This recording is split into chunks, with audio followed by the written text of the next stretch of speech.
Hello दोस्तों, नमस्ते, प्रणाम। कुसुम मिश्रा अवधि में आप सबका स्वागत है। आप सबको आशा करी कि आप सब अच्छे हुए, स्वस्थ हुए, मस्त हुए, अपने अपने काम में व्यस्त हुए हैं।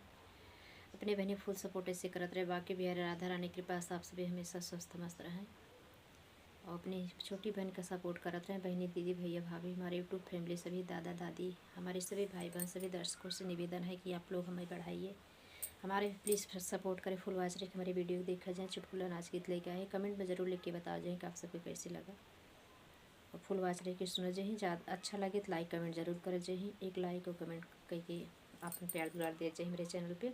आप सबका बहुत बहुत धन्यवाद। हमारे बड़े से यही निवेदन है कि आप लोग अपना आशीर्वाद बढ़ावत जाएँ, घटावत न जाएँ। जय श्री राधे कृष्ण। देर न करते हुए गीत को सुनाने चल रहे हैं। खूब मनोरंजन करना आप लोग और कमेंट पर जब लिख के बताना कैसा लगा आप सभी को।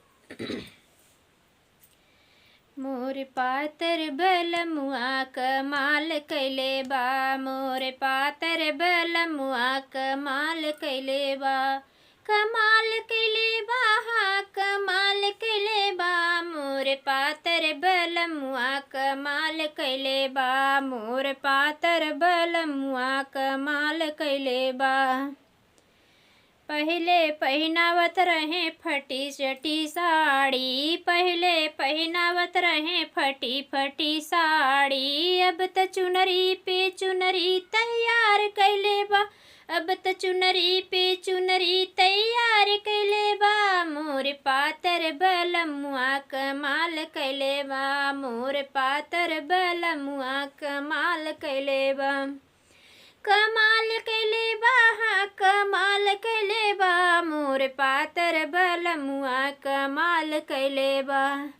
पहले खियावत रहे रुखी सुखी रोटी, पहले खियावत रहे रुखी सुखी रोटी, रुखी सुखी रोटी, हाँ रुखी सुखी रोटी, अब त दाल चावल पापड़ तैयार कैले बा, अब त दाल चावल पापड़ तैयार कैले बा, मोर पातर बलमुआ कमाल कैले बा, मोर पातर बलमुआ कमाल कैले बा, कमाल कैले बा, हाँ कमाल कैले बा, मोर पातर बलमुआ कमाल कैले बा।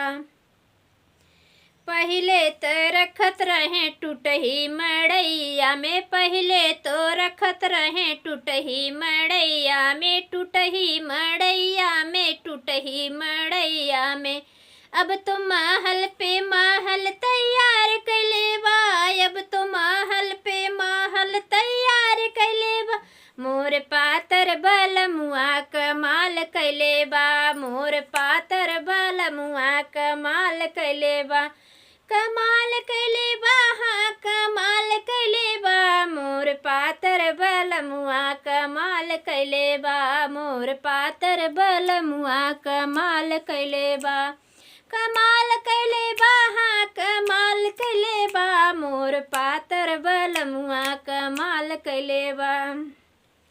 धन्यवाद। फुल वॉच रख सुनो चाहिए, प्यार दुलार दे जे हमारे चैनल पे। आप सब हमारे बड़े दर्शकों से, हमारे सभी दादा दादी, हमारे बड़े लोगों से, सभी से, भाई बहन से, सभी से आप लोग हमारे चैनल पे सपोर्ट करें। प्यार आशीर्वाद ऐसे आशीर्वाद तौर पे आप लोग लाइक कमेंट जरूर करें। जिन्हें अगर आप सब फरमाइशी गीत रहे तो ये बहन सुनाए, पूरा कोशिश करें अवधि गीत। आप सबका धन्यवाद। देर आप सबको फिर मिल रहेंगे आप लोगों को नेक्स्ट वीडियो में। धन्यवाद। बहुत काम रहत भैया के नाते जीप लड़खड़ाई जाता। शाम के टाइम एकदम संजा हो गई बा, घर में बनावत है वीडियो। ठंडी के महीना है, स्वेटर निकाल के बनावत है।